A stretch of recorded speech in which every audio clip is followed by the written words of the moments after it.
Welcome to my channel. இன்றைக்கி நம்ம ரொம்ப ஈஸியாகவும் டேஸ்டியாகவும் செய்யக்கூடிய கேரட் பாயசம் தான் எப்படி செய்கிறதுன்னு பார்க்க போகிறோம்.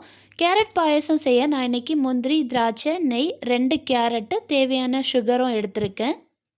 கேரட் பாயசம் செய்கிறதுக்கு ஃபஸ்ட்டு ஒரு 4 கிளாஸ் அளவுக்கு பால் எடுத்து கொதிக்க வச்சுருக்கேன். கொதிக்க வச்சுட்டு இன்னொரு சைடில் ஒரு பேனில் கொஞ்சமாக நெய் ஆட் பண்ணிக்கிறேன். பால் கொதிக்கிறதுக்குள்ளேயே முந்திரி, திராட்சையெல்லாம் வறுத்து வச்சுட்டு, கேரட்டையும் இதிலேயே நம்ம வதக்கி எடுத்தோம்னா நல்லா வெந்து வந்துரும்.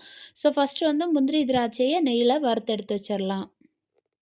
இப்போ முந்திரி, திராட்சையெல்லாம் நல்லா ஃப்ரை ஆகி வந்துருச்சு. இதை ஒரு பவுலில் மாற்றி வச்சிடுறேன்.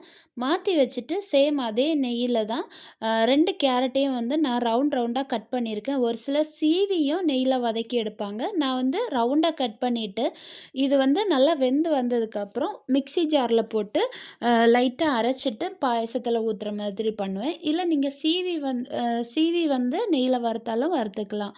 நான் இன்றைக்கி ரவுண்டாக கட் பண்ணிவிட்டு இதை நெய்யில் நல்லா வேக விட்டு எடுக்க போகிறேன். கேரட்டுமே லைட்டாக ஒரு கலர் சேஞ்ச் உங்களுக்கு தெரிஞ்சிருக்கும். நல்லா வெந்து வந்துருச்சு.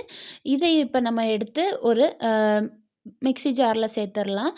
ஆற வச்சுட்டு அரைச்சிக்கோங்க. வேகிறதுக்குள்ளே பாலும் பார்த்திங்கன்னா கொதிச்சு வந்துருச்சு. ஸோ பாலை நல்லா கொதிக்க விடலாம் சிம்மில் வச்சுட்டு. இந்த நேரத்தில் கேரட் ஆறுனதுக்கப்புறம் மிக்ஸி ஜாரில் ஒரு ஓட்டு ஓட்டி எடுக்கிறேன். அப்போ ரொம்ப அரையாமல் லைட்டாக அரைஞ்சு வந்துடும். அது திரும்ப அதே நெய் வேஸ்ட் ஆகாமல் இருக்கிறதுக்காக சேம் அதே பேனில் இருந்த நெய்யிலேயே போட்டு திரும்பவும் ஒரு சின்னதாக ஒரு ஃப்ரை பண்ணிவிட்டு நம்ம காய்ச்சின பாலை இதில் சேர்த்துக்கலாம். நான் இப்போ சும்மா குவான்டிட்டி கொஞ்சமாக செய்கிறதுனால ஒரு 4 டம்ளர் அளவுக்கு தான் பால் சேர்க்குறேன். கேரட்டுமே 2 கேரட்டு தான் எடுத்திருக்கேன். நீங்கள் நிறைய குவான்டிட்டி வேணும்னா கொஞ்சம் எக்ஸ்ட்ராவாக செய்யுங்க. அண்ட் இதுக்கு ஒரு 8 ஸ்பூன் அளவுக்கே சுகர் போதும் தான். ஸோ தேவையான சுகரை நம்ம இதில் சேர்த்துடலாம். சுகருமே நம்ம இப்போ ஏலக்காய் நான் இதில் தட்டி சேர்க்க போகிறேன்.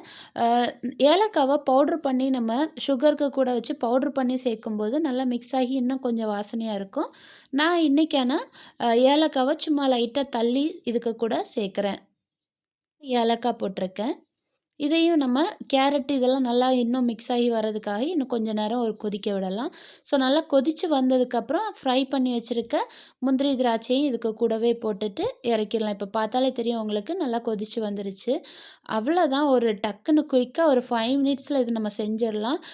திடீர்னு கெஸ்ட்டு வந்திருக்காங்க, வேறு எதுவும் பொருள் இல்லைனாலும் சிம்பிளான இன்க்ரீடியன்ஸை வச்சு நல்லா டேஸ்டியாக செய்யக்கூடிய கேரட் பாயசம் ரெடி ஆயிடுச்சு. நீங்களும் இதை செஞ்சு பார்த்துட்டு எப்படி இருந்ததுன்னு எனக்கு கமெண்ட் சொல்லுங்கள். வீடியோ பிடிச்சிருந்ததுன்னா மறக்காமல் லைக் பண்ணிடுங்க, ஷேர் பண்ணுங்கள். அண்ட் என்னோடய சேனல் இதே மாதிரி நிறைய குக்கிங் வீடியோஸ் பார்க்குறதுக்கு சப்ஸ்கிரைப் பண்ணுங்கள். தேங்க்யூ.